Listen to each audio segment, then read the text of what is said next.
ఉంది అన్మ్యూట్ చేశారు. మీరేం టాపిక్ మాట్లాడతారండి?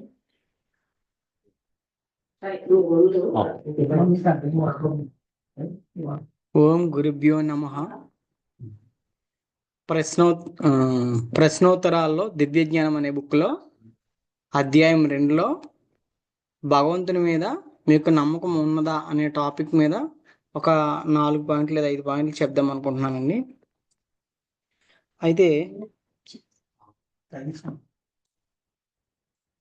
విశ్వానికి అతీతంగా ఉన్నవాడు, మానవుని రూపం కలిగినవాడు భగవంతుడని, అయితే భగవంతునికి కలిగినవాడు భగవంతుడని, అయితే భగవంతుడికి ఈ ప్రపంచానికి మధ్య ఉన్న సంబంధము మానవుడు రూపం లేక అమ్మా మానవుడు రూపం లేకపోతే భగవంతుడు కాదు.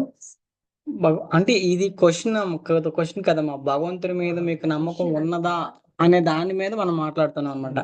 అంటే ముందు మనం ఈ క్వశ్చన్ లాగా చెప్పిన తర్వాత చివరికి మీరు అడుగుతుంది అంటే భగవంతుడి మీద మీకు నమ్మకం ఉన్నదా అని ఒక క్వశ్చన్ మీద దానికి మనం ఇప్పుడు చెప్పబోతున్నాం అనమాట. ఫస్ట్ క్వశ్చన్స్ లాగే వస్తాయి అంతనా, చివరాఖరికి వెళ్ళేసరికి మనకు అర్థమయ్యేలా చెప్పాలన్నమాట. కానీ భగవంతుడు కాదా? కరెక్టేనమ్మా. ఇప్పుడు ఇక్కడ క్వశ్చన్ మనకి అయిపోయింది. భగవంతుడి మీద నమ్మకం ఉన్నదా క్వశ్చన్ కి మీరు జవాబు చెప్తున్నారు. మానవుడు రూపంలో లేకపోతే పంది రూపంలో ఉంటే భగవంతుడు కాదా? ఇది కొంతసేపు వచ్చిన తర్వాత అప్పుడు ఆన్సర్స్ కూడా వస్తాయండి. ఇప్పుడు ఆన్సరే చెప్తున్నాను. సరే, అంటే మనం కూడా చెప్పే దాని మీద దృష్టి పెట్టాలి ఓకే కదా. భగవంతుడికి ఆకారం డెఫినెట్ గా ఉన్నారు. అంటే అది అక్కడికే వస్తున్నాను. అంటే మనం కూడా అంటే అలా ఆలోచిస్తూ ఉంటారనా మీరు చెప్పేది? అంటే ఇదంతా అయిన తర్వాత అప్పుడు మీరు క్వశ్చన్స్ అడగొచ్చమ్మా. అదే అదే అలాగే అలాగే చెప్తున్నాను. ప్రతి వాక్యము రైట్ గా చెప్పాలి కదా. మనం ప్రతి వాక్యము మనం నాళ్లే చదువుతున్నాము. ఏం చెప్పాలి? భగవంతుడు మానవుని రూపం ఉండొచ్చు, మానవ రూపం ఉండొచ్చు. ఉంది. బట్ ఇదేంటి, ఇది మానవులు మాట్లాడుకునే మాటల గురించి చెప్తున్నాం అన్నమాట. ఇప్పుడు మానవుడికి ప్రపంచానికి మధ్య ఉన్న సంబంధము, తర్వాత కుమ్మరికి కొండకి ఉన్న మధ్య సంబంధము ఒకటే అని అంటే అనేక కారణాల వలన వాటిని మనం తిరస్కరిస్తున్నాం అనమాట. అయితే భగవంతుడు అనంతుడు, ఆయన భక్తులు ఎవరు? భగవంతుని భక్తులు ఏమనుకుంటున్నారు? ఆయన అనంతుడు, పరిపూర్ణత్వం ఉన్నవాడు అని పేర్కొనబడింది. అయితే భగవంతుని ఒక ఆకృతి. మొదట ఏం చెప్తున్నారు? భగవంతుని భక్తులు ఏమనుకుంటున్నారు? భగవంతుని మీద మీకు నమ్మకం ఉన్నదా అది ప్రశ్న. మీరు మాట్లాడుతున్న దాంట్లో ప్రజలు ఏమనుకుంటున్నారు, మీరు చెప్పే స్టేట్మెంట్ రెండు కూడా క్లియర్ గా చెప్పండి. ఎందుకంటే మనం మాట్లాడేటప్పుడు రెండు అర్థాలు రాకూడదు. ఎందుకలా అడుగుతున్నాను తెలుసా? మీరు ఇదే టాపిక్ రేపు పొద్దున్న 10 మంది ముందు మాట్లాడతారు. అప్పుడు ముందు మనకు అర్థమై మనం ప్రతి వాక్యం అవేర్నెస్ తో మాట్లాడాలి. చెప్పండి. అయితే ఇప్పుడు ఆకృతి అనేది పరిమితంగా ఉంటుంది కదా. మరి పరిమితం అంటే పరిమితం అనేది భగవంతునిలో పరిమితం అనేది ఉండదు కదా. అంటే పరిమితం వచ్చేసరికి దానికి ఒక ముగింపు, ఒక ఆరంభం అనేది ఉంటుంది. మరి భగవంతునికి ఆరంభము అంతము లేదు కదా అని మనం అర్థం చేసుకోవాలి. నెక్స్ట్, అంటే మనుషులు అలా అనుకుంటారు, కానీ పరమాత్ముడికి ఒక ఆది అంతం లేవు. అవునమ్మా. ఆయనకి ఒక రూపంకి పరిమితుడు కాదు. అంటే ఎగ్జాంపుల్, ఒక కుమ్మరి కొండని తీసుకుంటే మనం మనం మట్టిని తీసుకొని కొండను తయారు చేస్తామండి. ఆ మట్టి నుంచి ఒక కొండను తయారు చేస్తారు, ఒక ప్రమిదని తయారు చేస్తారు, ఒక విగ్రహాన్ని తయారు చేస్తారు. ఈ మట్టిలో ఉన్నది అదే, విగ్రహంలో ఉన్నది అదే, మన ప్రమిదిలో ఉన్నది కూడా అదే. అలాగే భగవంతుడు కూడా అన్నిటిలో కూడా అదే విధంగా ఉన్నాడు. ఒక మానవుల్లోనే కాదు, ప్రతి అణువులోని ప్రతి కణంలోనూ కూడా భగవంతుడే ఉన్నాడు అని మనం తెలుసుకోవాలి. నెక్స్ట్, భగవంతుడు శక్తివంత అంటే కొంతమందికి మానవ జన్మ తీసుకున్న కొంతమందికి జన్మ తీసుకున్నప్పటి నుంచి మరణించినంత వరకు కూడా చాలా మందికి కష్టాలు వస్తుంటాయి, కొంతమందికి సుఖాలు వస్తుంటాయి. అంటే భగవంతుడు శక్తివంతుడా, శక్తిహీనుడా? అంటే అందరినీ ఒకేలా చూడాలి కదా. అంటే ఎవరి యొక్క కర్మలను బట్టి వాళ్ళకి వస్తుంటాయి. దానికి భగవంతుడు బాధ్యుడు కాదు కదా. నెక్స్ట్ భగవంతుడు ఆ, భగవంతుని కంటే భగవంతుడి కంటే అతీతమైనది ఏదీ లేదు. కానీ భగవంతునితో పాటు ఉంటూ ఒక సైతానుగా మారి తను కూడా భగవంతుడని నమ్మి చాలా మంది ఉంటారు.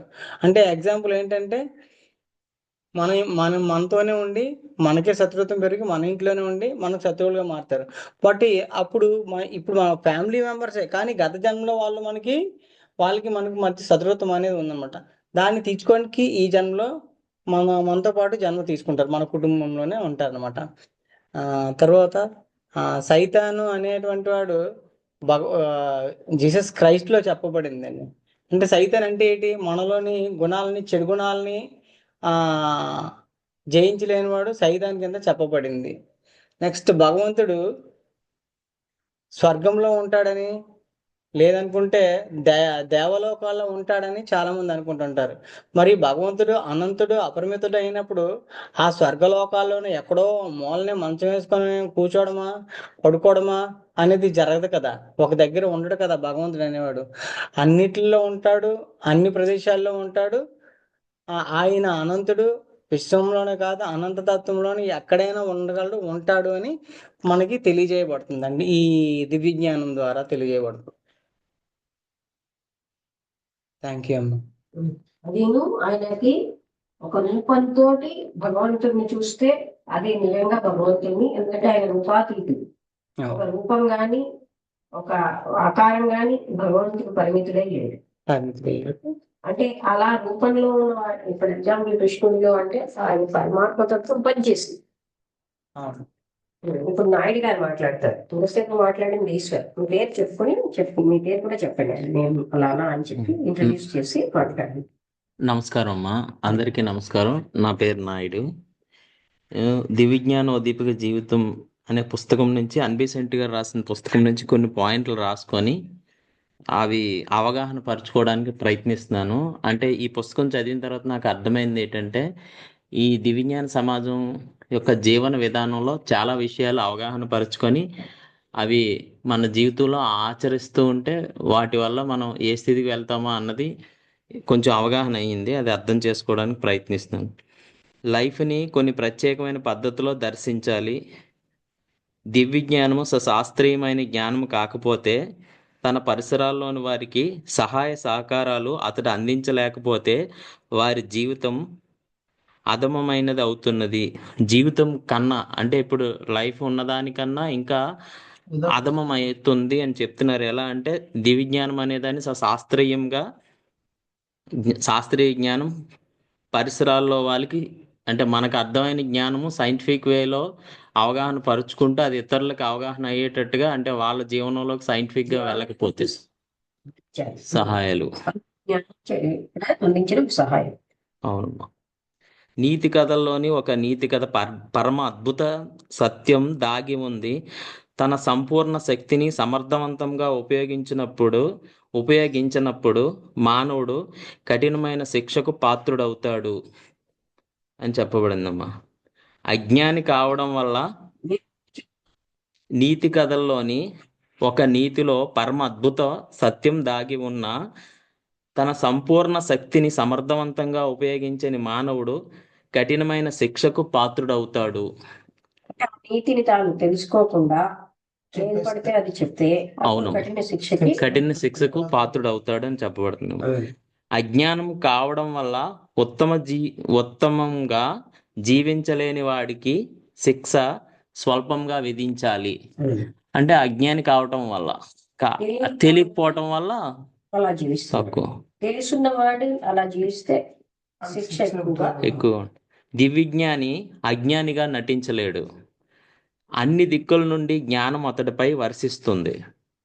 దివ్యజ్ఞాని జీవితంలో అనుష్ఠించకపోతే మనం దివ్యజ్ఞానులమని ఎంత తక్కువ చెప్పుకుంటే అంత మంచిది. ఈ పాయింట్ చూడండి, అనుష్ఠించకపోతే అనుష్ఠానం లేనప్పుడు ఏది చెప్పకూడదు. నేను జ్ఞానిని, నేను దివ్యజ్ఞానిని, ప్రతి చిన్న విషయం అయినా సరే మన జీవితంలో అది, ఇప్పుడు ముఖ్యంగా టైం సెన్స్. ఫిలాసఫీలో అద్భుతమైన విషయం టైం సెన్స్. హెల్ప్ అదర్స్, ఎంత వీలవుతే అంత హెల్ప్ చేయడం. దివ్యజ్ఞాన సమాజం ప్రథమ ఆశయమైన సర్వమానవ సౌభాతృత్వం స్థాపనకు తమ వంతు కృషి చేయాలి. ఇది ప్రపంచానికి మాత్రమే పరిమితం కాదని గుర్తించడమే మన కర్తవ్యం. ఇది ఎలా అర్థం చేసుకోవాలమ్మా? ఇది అంటే దివ్యజ్ఞాన సమాజం ప్రథమమైన ఆశయము సర్వమానవ సౌభాతృత్వ స్థాపన మన వంతు కృషి చేయాలి. ఇక్కడి నుంచి ఇది ప్రపంచానికి మాత్రమే కాదు, పరిమితం కాదని గుర్తించడం అంటే ప్రపంచానికి కాకుండా అంటే ఎలాగ? అంటే ఇక్కడ మనకి మనం ఏమనుకుంటాం, హ్యూమన్ బీయింగ్స్ చాలా అడ్వాన్స్డ్ అనుకుంటాం. అంటే మా జంతువులు అంటే దేవా కింగ్డమ్ ఉంది మనకి. మహాత్ముల్లో వాళ్ళు దేవతలకు కూడా దేవతలకు కూడా వాళ్ళు జ్ఞానం ఇవ్వడానికి ఇంకా ఉన్నత స్థాయికి వెళ్ళిన వాళ్ళు వెళ్తారు. 7th ఇనిషియేషన్ అవి మనం చదువుకున్నాం కదా. అవును. అలాగే ఇది మనం ఒక్క ప్రపంచం అంటే ఏంటి, ఓన్లీ ఎర్త్. ఇలాంటి ప్లానెట్స్ ఎన్నో ఉన్నాయి. శుక్రగ్రహం నుంచి శరత్ కుమార్ల వారు వచ్చారన్నారు. అంటే వాళ్ళు మనకంటే అడ్వాన్స్డ్ గా ఉన్నారు. అలాగనమాట. ఇది అంటే ఒక్క ప్రపంచానికి, ఒక్క భూమికి పరిమితమైన లేదు. ఇది అంతా ఇంకా ఎంతో ఉంది మన ఊహకు అతీతంగా. ఆత్మగత ఉనికి ఉన్నదని సిద్ధాంతం క్రైస్తవం నుండి జారిపోయింది.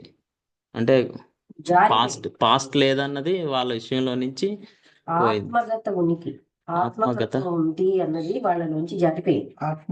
ఆత్మగత ఉనికి అంటే అదే ఇప్పుడు పునర్జన్మ లేదంటే అలాంటిదా? వేరండి. అంటే ఇప్పుడు ఆ క్రీస్తే ఆ రూపమే అని పట్టుకుంటున్నారు. ఆ రూపంలో పనిచేసే శక్తిని వదిలేసేది వాళ్ళు, ఆత్మశక్తిని.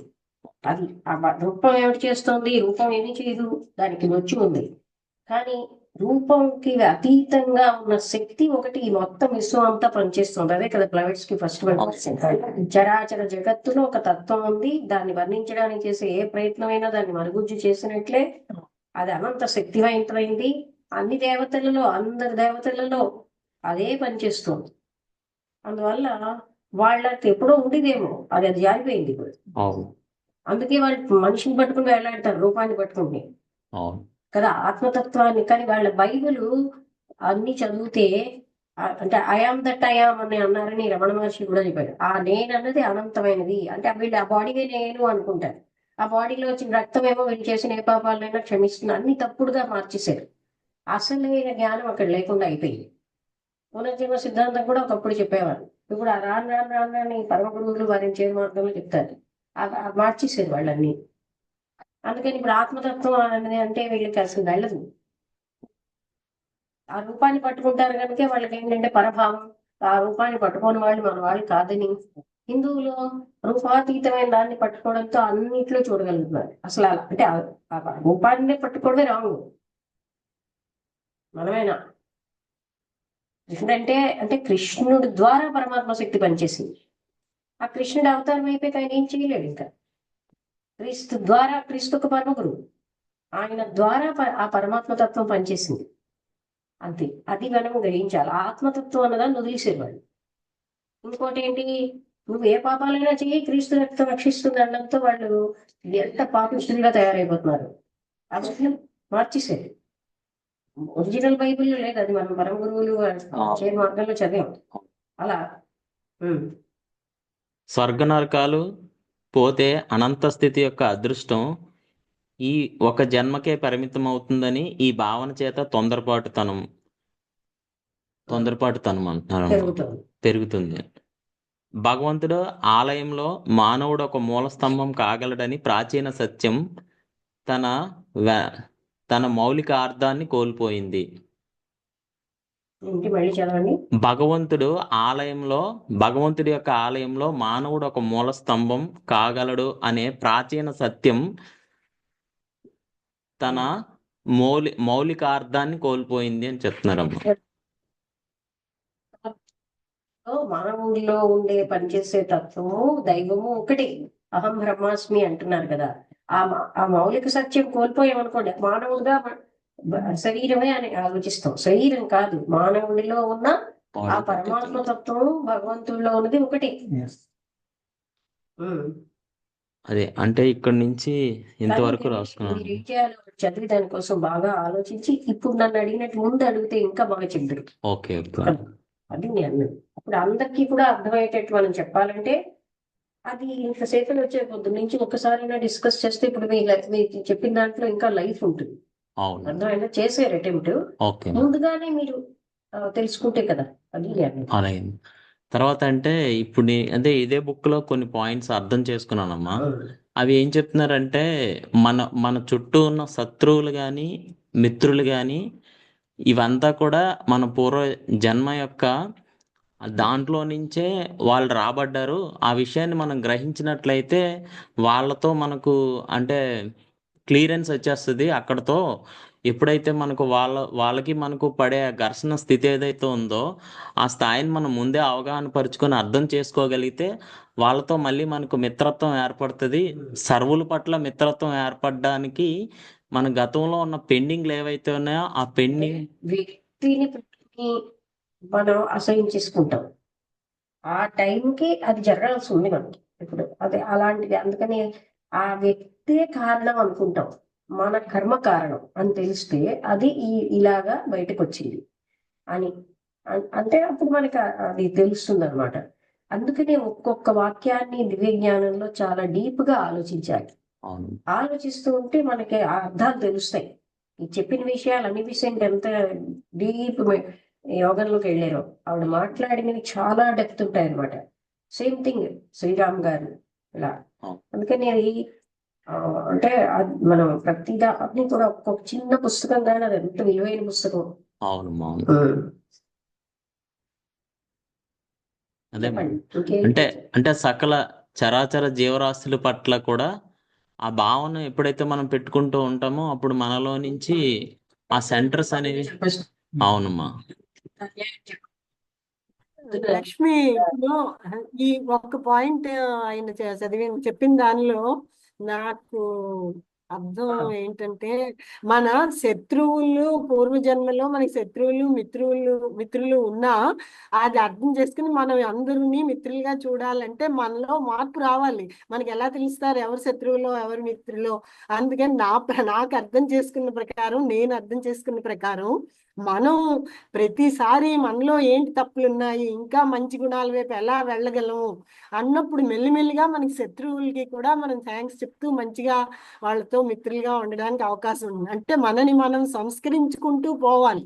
మనలో ఎప్పుడైతే సంస్కారం అలా చుట్టుపక్కల వాళ్ళ మంచి వచ్చినా చెడ్డ వచ్చినా మన పూర్వజన్మ అంటే ఇంతకు ముందు చేసి అదే కదండి దానికి కారణం అదే అని చెప్తున్నారమ్మా. అంటే వాళ్ళు మనకు కనిపించడానికి వ్యక్తులని చూస్తున్నాం. అందువల్ల మనకి ఏంటంటే ఈ రకంగా ద్వేషభావం శత్రువుల్లా చూడడం బాధించాలనుకోవడం ఇవన్నీ మొదలవుతున్నాయి. అంటే వాళ్ళు మన ద్వారాగా అంటే మనకు క్లియర్ చేసుకోవాల్సింది వాళ్ళ ద్వారాగా క్లియర్ అవడానికి. బుద్ధి లేదా? ఇంత దృఢంగా ఉన్నావు, నువ్వు భిక్షాటన చేస్తున్నావంటే కష్టం చేసుకో అందుకు ఆవిడ అంటే ఆయన ఏం అనకుండా ఆనందంగానే నవ్వుతూ వచ్చేది. అంటే తీసుకోవడం కూడా అదని తీసుకోవడం కూడా ఎలా తీసుకోవాలి? అవసరం లేనిది వదిలేయాలి. అతను అప్పుడు నవ్వుతూ వస్తే శిష్యుడు అడిగాడు అదేంటంటే ఆవిడ అలా మాట్లాడితే అంటే ఇచ్చింది నేను ఇచ్చే నీ భిక్షాపాత్ర నువ్వు తీసుకోలేదు అది ఎవరికి చెందుతుందంటే నీకే చెందుతుంది. అదే విధంగా ఆవిడ ఇచ్చింది నేను తీసుకోలేదంటే అని అక్కడ అదొకటి చెప్పాడు. అంతే కదా, అన్ని తీసేసుకోక్కర్లేదు ఒకటి. తర్వాత మన యొక్క అదృష్ట దురదృష్టాలకు మనమే కారణం. Man is his own law maker అని దివ్యజ్ఞానం చెప్తుంది. అంటే మనకి ఒకసారి గొప్ప అదృష్టం వచ్చినా సుఖం వచ్చినా మనమే కారణం. ఒకప్పుడు ఈ జన్మలో కాదు ఇంకో టైంలో ఎప్పుడు చేసిన కర్మ వల్లే మనకు వస్తున్నాయి. దైవం ఏది ఇవ్వట్లేదు.